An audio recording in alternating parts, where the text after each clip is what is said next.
الحمد لله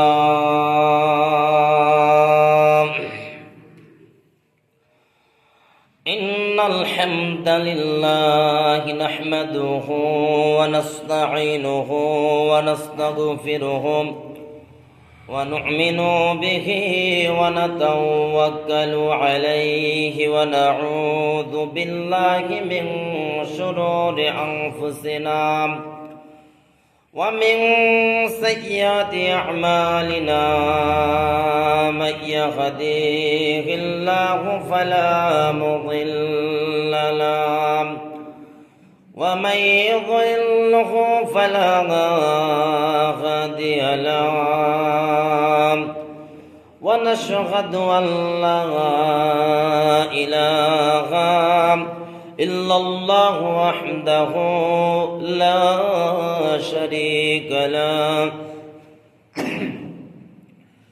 ونشهد أن محمدا عبده ورسوله الذي أرسله بالحق بشيرا ونذيرا وداعيا إلى الله بإذنه وسراجا وقمرا منيرا فقد قال الله تعالى في كلامه المجيد والفرقانه الحميد أعوذ بالله من الشيطان الرجيم بسم الله الرحمن الرحيم قاف والقرآن المجيد بل عجيبوا أن جاءهم منذر منهم فقال الكافرون هذا شيء عجيب أإذا متنا وكنا ترابا ذلك رجع بعيد قد علمنا ما تنقص الأرض منهم وعندنا كتاب حفيظ بل كذبوا بالحق لما جاءهم فهم في أمر مريج وقال الله تعالى في سورة التحريم بسم الله الرحمن الرحيم يا أيها الذين آمنوا توبوا إلى الله توبة نصوحا عسى ربكم أن يكفر عنكم سيئاتكم ويدخلكم جنة تجري من تحتها الأنهار يوم لا يخزي الله النبي والذين آمنوا معه نورهم يسعى بين أيديهم وبأيمانهم يقولون ربنا أتمم لنا نورنا واغفر لنا إنك على كل شيء قدير إلى آخر الآية. عن سهل رضي الله تعالى عنه عن النبي صلى الله عليه وسلم قال إن في الجنة بابا يقال له الريان يدخل منه الصائمون يوم القيامة لا يدخل منه أحد غيرهم يقال أين الصائمون فيقومون لا يدخل منه أحد غيرهم فإذا دخلوا أغلق فلم يدخل منها أحد رواه البخاري. وعن زيد بن خالد الزهيري رضي الله تعالى عنه قال رسول الله صلى الله عليه وسلم من فطر صائما كان له مثل أجره غير أنه لا ينقص من أجر الصائم شيئا رواه الترمذي.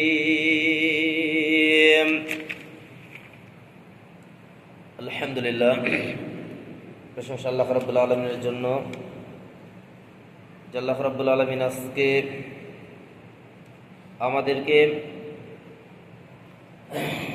আরবির 12টি মাসের মধ্যে সবচাইতে সম্মানিত মাস পবিত্র মাহে রমজানুল মোবারকের আজকে 9 তারিখ এবং বাংলা ফাল্গুন মাসের আজকে 14 তারিখ, ইংরেজি ফেব্রুয়ারি মাসের আজকে 27 তারিখ 2026 রোজ পবিত্র জুমার দিন।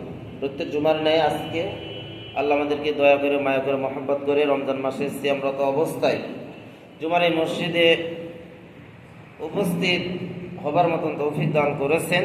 আমরা আল্লাহর জন্য শুকরিয়া আদায় করি, দিল থেকে জবান দিয়ে সে রবের শুকরিয়া আদায় করি যে রব আমাদেরকে কথা বলতে শিখিয়েছেন, মনের ভাব প্রকাশ করতে শিখিয়েছেন। সে রবের জন্য আমরা দরদ ভরা কণ্ঠে তার শুকরিয়া আদায় করে দিল থেকে জবান দিয়ে বলে উঠি আলহামদুলিল্লাহ রাব্বিল আলামিন। দরুদ ও সালাম বর্ষিত হোক বিশ্বর মানবতার মুক্তির দিশার ইস্তাগিদুল কাউনাইন খাতাবুন নবিয়্যিন নবী রাহমাতুল লিল আলামিন জনাবে মুহাম্মদ রাসূলুল্লাহ। সকলে সংক্ষেপে দরুদ পড়ি, সকলে বলি সাল্লাল্লাহু আলাইহি ওয়াসাল্লাম। সম্মানিত উপস্থিতি, আমি মহাগ্রন্থ কুরআনুল কারীমের 66 নম্বর সূরা আত-তাহরিম থেকে 8 নম্বর আয়াত তেলাওয়াত করেছি। একটা আয়াত তেলাওয়াত করেছি সহিহ বুখারী থেকে 1896 নম্বর হাদিস এবং সুনানে নাসাই থেকে জামিআত তিরমিজি থেকে 807 নম্বর হাদিস আমি তেলাওয়াত করেছি। আল্লাহ রাব্বুল আলামিন যদি আমাকে তৌফিক দান করেন, কুরআনুল কারীমের এই আয়াত হাদিস যেটা তেলাওয়াত করেছে, যেগুলো এই আয়াত এবং হাদিসকে সামনে রেখে আপনাদের মাঝে আজকের জুমার সংক্ষিপ্ত আলোচনাকে আপনারা যাতে বুঝতে পারেন, এদিকে লক্ষ্য রেখে আমি আমার আলোচনাকে উপস্থাপন করব ইনশাআল্লাহুল আজিজ। সম্মানিত উপস্থিতি, আমি গত জুমায় যে বিষয়টি নিয়ে আলোচনা করে আসতেছিলাম, আমার আলোচনার বিষয়টি ছিল ধারাবাহিক। তো আজকে এই ধারাবাহিকতা বজায় রেখে আলোচনা করব ইনশাআল্লাহ। গত সপ্তাহে আমি আলোচনা করেছিলাম রমজান মাসের গুরুত্ব এবং ফজিলত কি, এ সম্পর্কে আপনাদের মাঝে আলোচনা করেছিলাম। তো আজকে ধারাবাহিকভাবে কয়েকটা বিষয়ের উপরে আমি আলোচনা করব। এই রমজান মাসের গুরুত্ব এবং ফজিলত আলোচনা করা হয়েছে বিধায় এরপরে কি কি বৈশিষ্ট্য আছে, যেমন রমজান মাসের সিয়াম রাখার কিছু আদব, শিষ্টাচার, বৈশিষ্ট্য, ভদ্রতা রয়েছে। এই সিয়াম আমরা কিভাবে পালন করব, সিয়াম রাখার আদব কি, রোজা রাখার বৈশিষ্ট্যটা কি, সম্মানিত উপস্থিতি এ প্রসঙ্গে আলোচনা করব। এরপরে আমরা সারাদিন 12-13 ঘন্টা থেকে আল্লাহকে সন্তুষ্ট করার জন্য না খেয়ে আসি। সূর্যাস্ত সুবে সাদিক থেকে শুরু করে সূর্য অস্ত যাওয়ার পূর্ব মুহূর্ত পর্যন্ত আমরা কি করি, পানাহার থেকে, স্ত্রীর সম্পর্ক থেকে, যাবতীয় অন্যায় থেকে, অশ্লীলতা থেকে দূরে থাকি।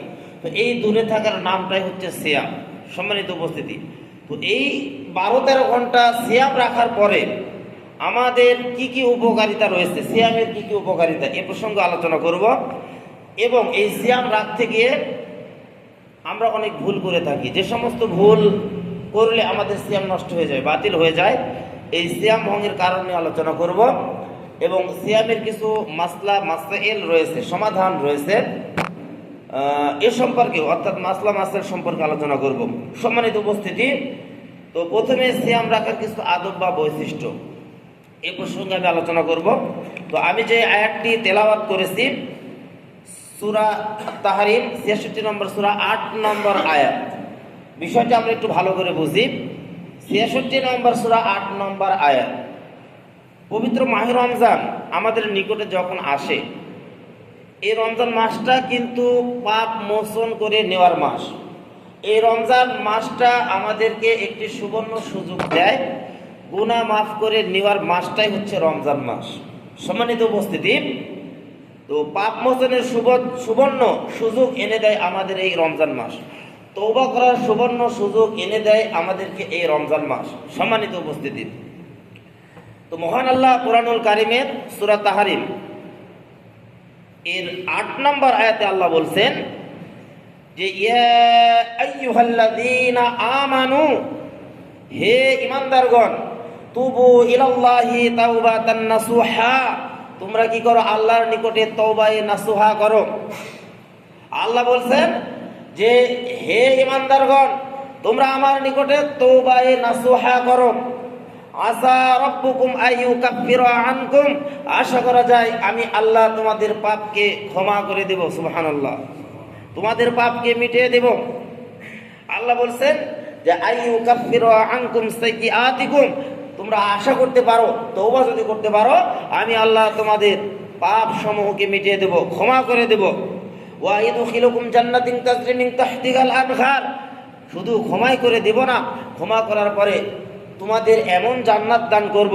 ওয়া ইদখিলুকুম জান্নাতিন তাজরি, আমি তোমাদেরকে জান্নাতে প্রবেশ করাবো, যেই জান্নাতের তলদেশ দিয়ে আনহার ও নদী প্রবাহিত হবে। ইয়াউমা লা ইখজিল্লাহুন নাবিয়্যা ওয়াল্লাযীনা আমানু মাআহু, সেই দিন যারা কি করেছে? নবীদের অনুসরণ করেছে, রাসূলদের অনুসরণ করেছে, রাসূলদের দেখানো পথ অনুযায়ী নিজের জীবন পরিচালনা করার চেষ্টা করছে। আল্লাহ বলছেন লা ইখজিল্লাহুন নাবিয়্যা, সেই দিন যারা রাসূলের পথ অনুসরণ করেছে তাদের জন্য কোনো চিন্তা থাকবে না, তাদের জন্য কোনো ভয় থাকবে না, তাদের জন্য কোনো চিন্তা থাকবে না, ভয় থাকবে না। ওয়াল্লাযীনা আমানু মাআহু, এবং সেই দিন যারা ঈমানদারদের সাথে ছিল, ঈমানদার লোকদের বৈশিষ্ট্য গ্রহণ করেছিল, ঈমানদার লোকদের আচার আচরণ যারা নিজেদের বক্ষে ধারণ করেছিল, আল্লাহ বলছেন নূরুহুম ইয়াসআ বাইনা আইদিহিম, সেদিন কি করা হবে? তাদের সামনের দিক থেকে এবং ডান দিক থেকে আমি আল্লাহ কি করব?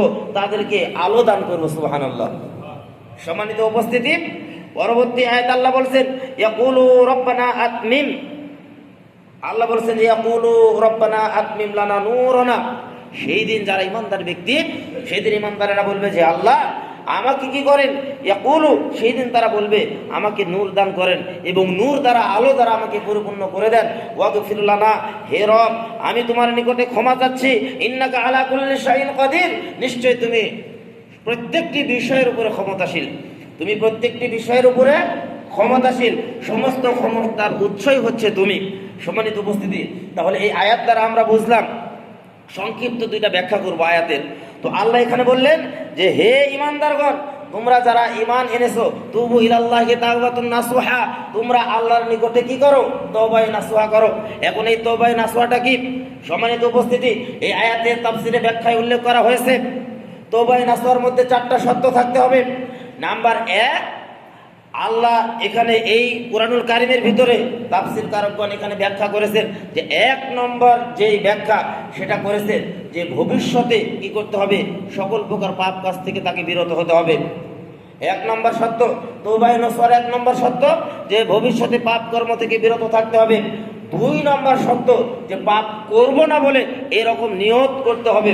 নাম্বার 3 নম্বর সত্য হচ্ছে সমস্ত পাপ কাজ থেকে একেবারে নিজেকে নিয়ন্ত্রণ করে নিয়ে আসতে হবে, গুটিয়ে নিয়ে আসতে হবে এবং কি করতে হবে? পাপের জন্য অনুতপ্ত হতে হবে। 4 নম্বর সত্য হচ্ছে আল্লাহ রাসূল, আল্লাহ এখানে মানে এই ব্যাখ্যাকারগণ ব্যাখ্যা করেছেন 4 নম্বর সত্য হচ্ছে সবচেয়ে মারাত্মক একটা সত্য এই আয়াতের ব্যাখ্যায় উল্লেখ করা হয়েছে। 4 নম্বর সত্য হচ্ছে তওবায়ে নাসুহা করার 4 নম্বর শর্ত, যদি কোনো ব্যক্তি কোনো ব্যক্তির হক নষ্ট করে থাকে, হকদারের হক তাকে ফেরত দিতে হবে। যদি কোনো ব্যক্তির নিকট থেকে কোনো ব্যক্তি যদি পাওনা কোনো কিছু পাওনা থেকে থাকে, যদি কোনো ব্যক্তি ঋণ গ্রহণ করে থাকে, এই ঋণ যদি সময় মতন আদায় না করে, তাহলে এই ব্যক্তি পাপী, তাহলে তার তওবায়ে নাসুহা হলো না। ঋণগ্রস্ত ব্যক্তির অর্থাৎ যার নিকট থেকে ঋণ গ্রহণ করেছে, এই ঋণ তাকে যথাসময়ে ফেরত দিতে হবে। যে ব্যক্তির হক নষ্ট করেছে, এই হক তাকে ফেরত দিতে হবে। বিভিন্ন পন্থায় হকের ব্যাখ্যা মাঝে মাঝে আপনাদের মাঝে করি, এ প্রসঙ্গে আর আমি আলোচনা না করি। তাহলে 4টা শর্ত থাকতে হবে। এরপরে আল্লাহ বলছেন, আসা রব্বুকুম আইয়ুকাফিরা আনকুম সাইয়্যাতিকুম, আশা করা যায় যে তোমাদের পাপসমূহ ক্ষমা করে দেবেন। এই সমস্ত অপরাধ থেকে যদি আমরা বিরত থাকতে পারি, আল্লাহ বলছেন যে তাহলে তোমাদের অপরাধ ক্ষমা করে দেওয়া হবে। এই শব্দের 2টা ব্যাখ্যা করা হয়েছে। নাম্বার 1, যদি পাপ থেকে যদি বিরত আমরা থাকি, তাহলে আল্লাহ বলছেন যে তার অতীতের পাপ সমূহ কি করবে, অনুতপ্ত হলে তওবা করলে আল্লাহ বলছেন যে তার পাপ ক্ষমা করে দেওয়া হবে। সুবহানাল্লাহ। সম্মানিত উপস্থিতি, 2 নম্বর ব্যাখ্যায় যেটা উল্লেখ করা হয়েছে, আল্লাহ 2য় নম্বর ব্যাখ্যায় এখানে তাফসীর কারকগণ উল্লেখ করেছেন যে তাকে কি করা হবে, জান্নাতে অর্থাৎ জান্নাতের তলদেশ দিয়ে নদী প্রবাহিত হবে, এই জান্নাত তাকে দাখিল করা হবে, তাকে জান্নাত প্রদান করা হবে। সম্মানিত উপস্থিতি, সেই দিন কি করা হবে, নবী এবং রাসূলদের সাথে যারা ছিল, ঈমানদারদের সাথে যারা ছিল, এদের কোনো ভয় থাকবে না। এই আয়াতের ব্যাখ্যায় উল্লেখ করা হয়েছে, জান্নাতীরা যখন জান্নাতে চলে যাবে, যাওয়ার পরে মুনাফিকেরা, কপটচারীরা, কাফিররা, মুশরিকরা এই জান্নাতি ব্যক্তিদের নিকটে ফেল ফেল করে তাকিয়ে থাকবে। সেই দিন তারা অপমানিত হবে। আর দুনিয়াতে হাজারো রকমান মুমিনরা সহ্য করেছিল, এই জন্য আল্লাহ সেদিন তাদেরকে জান্নাত দিবেন। এই মুনাফিকদের সামনে কি করবে, কাফেরদের সামনে, নাস্তিকদের সামনে, ইহুদিদের সামনে, খ্রিস্টানদের, নাসারাদের সামনে সেই দিন কি করা হবে, ঈমানদাররা সেই দিন কি করবে, হাসতে হাসতে জান্নাতের ভিতরে চলে যাবে। সুবহানাল্লাহ। সম্মানিত উপস্থিতি, এরপরে কি করা হবে, আল্লাহ সেই দিন তাদেরকে সেই জান্নাতে যখন তারা যাবে, তাদের সামনে দিয়ে নূর অর্থাৎ আলো তৈরি করে দিবেন, এবং ডান দিক থেকেও তাদের চতুর্থ দিক থেকে আল্লাহ কি করবেন, তাদেরকে আলো দ্বারা পরিপূর্ণ করে দেবেন। সম্মানিত উপস্থিতি, আমি এই আয়াতটি এই জন্য তেলাওয়াত করলাম যে আজকে পবিত্র মাহে রমজান আমাদের নিকটে। সুতরাং আমাদের উচিত এই রমজান মাসকে অপেক্ষা করে, উপলক্ষ করে আমাদের অতীতের যাবতীয় গুনাহ থেকে আমাদের কাছকে মুসলিম হিসাবে অবশ্যই আমাদেরকে কি করতে হবে, ফিরে আসতে হবে। সম্মানিত উপস্থিতি, সিয়াম পালনকারীর মর্যাদা সম্পর্কে আল্লাহ রাসূল বলছেন, সাহল ইবনে সাদ রাদিয়াল্লাহু তাআলা আনহু, তিনি আনিন নবী সাল্লাল্লাহু আলাইহি ওয়াসাল্লাম, সাহল ইবনে সাদ রাসূলের নিকট থেকে বর্ণনা করতেছেন। কোন ব্যক্তির নিকট থেকে? বিশ্ব নবীর নিকট থেকে বর্ণনা করতেছেন। কি বর্ণনা করতেছেন? যে সিয়াম পালনকারী ব্যক্তির মর্যাদাটা কি দেখেন। কলা, তিনি বলেন, ইন্না ফিল জান্নাতি বাবান ইউকালু লাহুর রায়্যান। তো এখানে তিনি বললেন, সাহল ইবনে সাদ রাদিয়াল্লাহু তাআলা আনহু, হযরত সাহল রাদিয়াল্লাহু তাআলা আনহু রাসূলের একজন নিকটতম সাহাবী ছিলেন। তিনি আল্লাহ রাসূলের নিকট থেকে বর্ণনা করতেছেন। তিনি বলছেন যে কলা রাসূলুল্লাহ, আল্লাহর নবী বলেছেন, ইন্না ফিল জান্নাতি, নিশ্চয়ই জান্নাত রয়েছে, বাবান অনেকগুলো দরজা, জান্নাতের অনেকগুলো দরজা রয়েছে, ইউকালু লাহুর রায়্যান, সেই অনেকটি দরজার মধ্যে একটা দরজার নাম হচ্ছে রায়্যান নামক দরজা। ইয়াদখুলু মিনহু সাইমুনা, যারা শুধুমাত্র সিয়াম পালন করেছিল, এই ব্যক্তিরা সেই দিন এই রায়্যান নামক দরজা দিয়ে জান্নাতের ভিতরে প্রবেশ করবে বলি সুবহানাল্লাহ। সম্মানিত উপস্থিতি, এরপরে আল্লাহ বলছেন যে ইয়াউমাল কিয়ামাতি, রাসূল বলছেন যে কিয়ামতের দিনে কি করবে, এই ব্যক্তিরা এই রায়্যান নামক দরজা দিয়ে জান্নাতের ভিতরে প্রবেশ করবে। লা ইয়াদখুলু মিনহু আহাদুন গায়রুহুম, এবং সেই দিন যারা সিয়াম পালন করে নাই, সেই দিন যারা রোজা রাখে নাই, সিয়াম পালন করে নাই, আল্লাহ নবী বললেন লা ইয়াদখুলু মিনহু আহাদুন গায়রুহুম, সেই দিন রোজাদার সিয়াম পালনকারী ব্যক্তি ছাড়া আর কেউ সেখানে প্রবেশ করতে পারবে না। ইউকালু আইনা সাইমুনা, সেই দিন ঘোষণা দেওয়া হবে যে কোথায় আমার সিয়াম পালনকারী ব্যক্তিরা, আইনা সাইমুনা, সিয়াম পালনকারী ব্যক্তিরা কোথায়, ফায়াকুমুনা, তখন সেই দিন যারা সিয়াম পালন করেছিল, সিয়াম এমন একটা ইবাদত, এই ইবাদতটা শুধুমাত্র আল্লাহকে দেখানোর জন্য হয়। সিয়াম এমন একটা ইবাদত, যে ইবাদতের ভিতরে লোক দেখানোর মতন কোনো বিষয় থাকে না।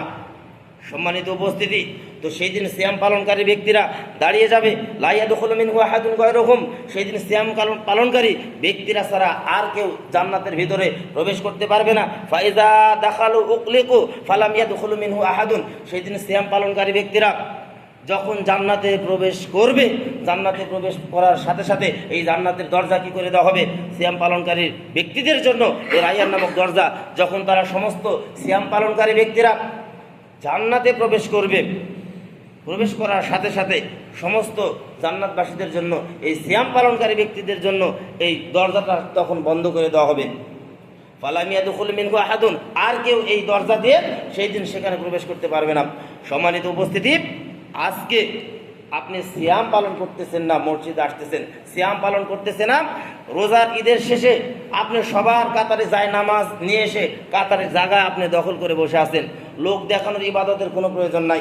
আজকে সিয়াম পালন না করে তাহিরপুর বাজারে দেখেন অসংখ্য দোকানে আজকে পর্দা টাঙিয়ে রাখা হয়েছে, মহিলারা পর্দা করে 12 মাস, আর কিছু পুরুষদের জন্য যাদের নির্লজ্জ বেহায়া, যাদের চরিত্রের সমস্যা রয়েছে, কিছু পুরুষদের জন্য পর্দা হচ্ছে রমজান মাসে, তাও আবার বাড়ির ভিতর নয়, বাড়ির বাহিরে, রাস্তাঘাটে, বাজার হাটে তাদের জন্য পর্দা।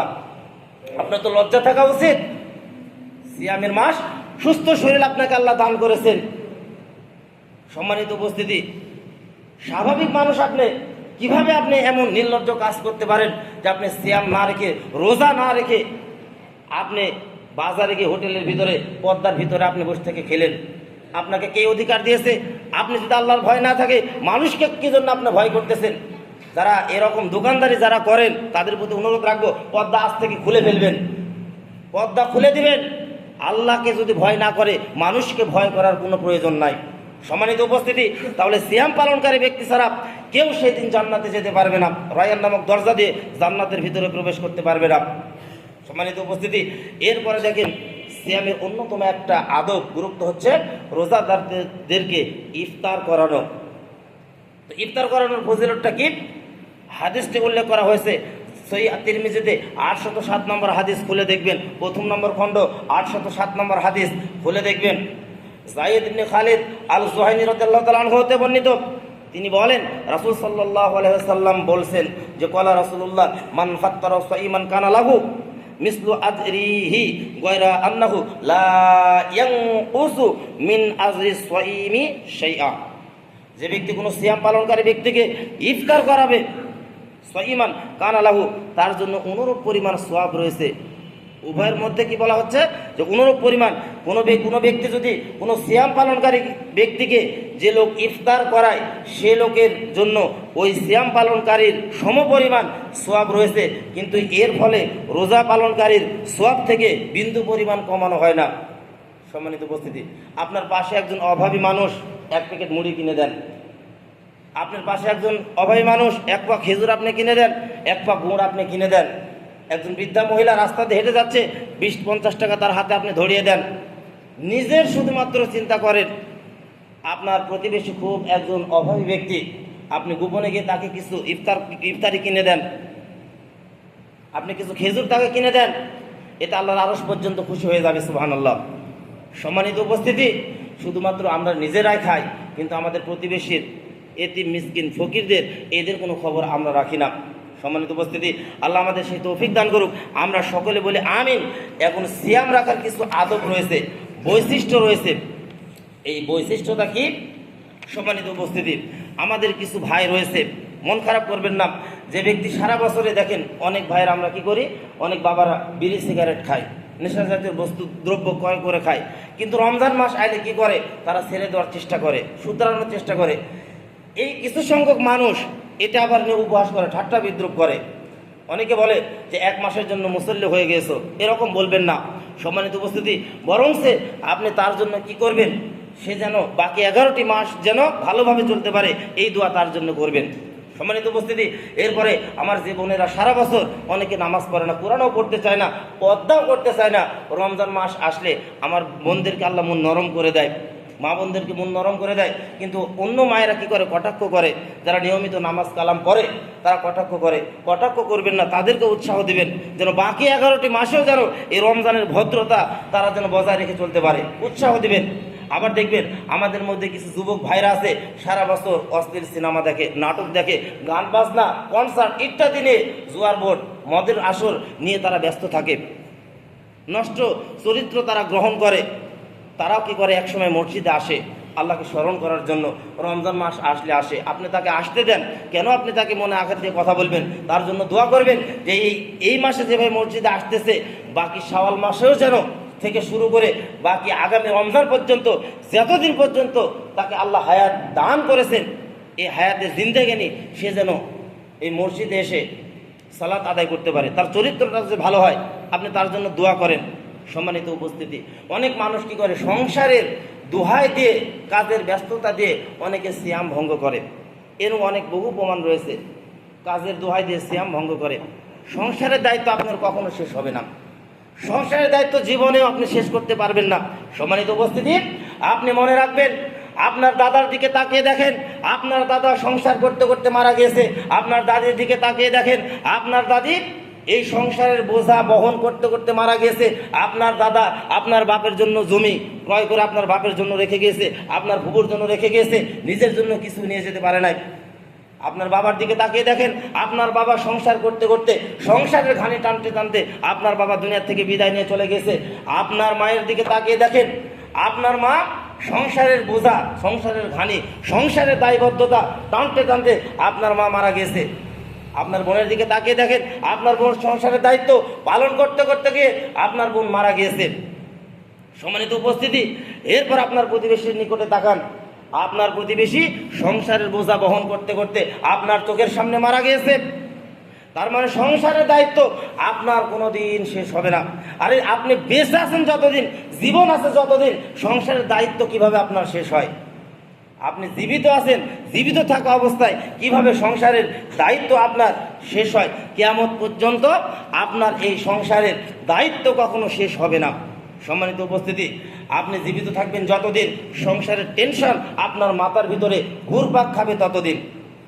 তো এর ভিতরে কি করতে হবে? এর মধ্য দিয়ে আল্লাহকে ডাকতে হবে, এর মধ্যে দিয়ে আল্লাহর ইবাদত করতে হবে। পরিবারের আপনি বিভিন্ন চাহিদা পূরণ করতেছেন, আজকে ছেলের একটা বায়না পূরণ করলেন, আগামীকাল স্ত্রীর একটা বায়না পূরণ করলেন, তারপরে যে পরিবারের একটা দায়িত্ব আপনি কি করলেন? পালন করলেন, পূরণ করলেন। মনে করলেন যে এই দায়িত্ব পালন করলাম আর আমার দায়িত্ব শেষ হয়ে গেল? না, আজকে একটা টেনশন আপনি নিলেন, কালকে আপনার জন্য আর একটা টেনশন অপেক্ষা করতেছে। আপনি কাকে ভুলে আছেন? কোন রবকে ভুলে আছেন? আল্লাহ বলছেন, ইয়া আইয়ুহাল ইনসানু ইন্নাকা কাদিহুন ইলা রাব্বিকা কাদহান ফামুলাকি। বিষয়টি ভালো করে বুঝেন। হে মানুষ, তুমি কঠোর পরিশ্রম করতে করতে তুমি তোমার মহান রবের দিকে এগিয়ে যাচ্ছ। কি সুন্দর পরিভাষা কোরআনের। আল্লাহ বলছেন যে ইয়া আইয়ুহাল ইনসানু ইন্নাকা কাদিহুন ইলা রাব্বিকা কাদহান ফামুলাকি, অর্থাৎ হে মানুষ, তুমি মহান রবের নিকটে তুমি কঠোর পরিশ্রম করতে করতে তার নিকটে তুমি এগিয়ে যাচ্ছ। আম্মা নুতিয়া কিতাবাহু বিয়ামিনি, যে ব্যক্তির আমল নামা এই পরিশ্রমের মধ্য দিয়ে যার আমল নামা ডান হাতে দেওয়া হবে, ফাসাফা ইউহাসাবু হিসাবান ইয়াসসিরা, তার নিকট থেকে আল্লাহ সহজ হিসাব গ্রহণ করবে, তার নিকট থেকে আল্লাহ সহজ হিসাব গ্রহণ করবে। ওয়ায়ানকালিবু ইলা আহলিহি মাসরুরা, সে এবং কি করবে? সে হাসতে হাসতে কিয়ামতের দিনে সে তার আহাল পরিবারের নিকটে ফিরে যাবে।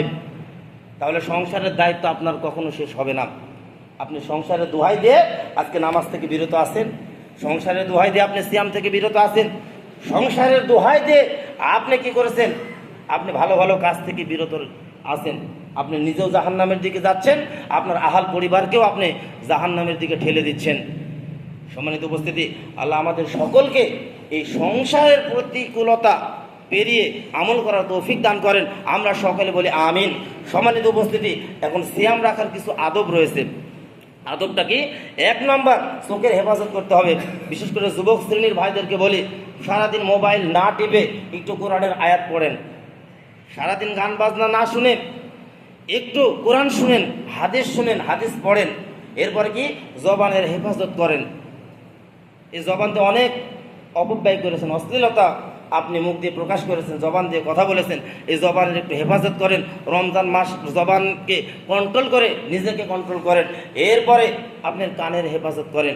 যুবকদেরকে বলি, আমার যুবতী বোন যারা রয়েছে তাদেরকে বলি, এই মাইকের আওয়াজ যতদূর পর্যন্ত যাচ্ছে, মা বোনদেরকেও বলি, কানে হেডফোন না লাগিয়ে এই কান দিয়ে আল্লাহর কালাম একটু শুনেন, ভালো ভালো কিছু শুনেন।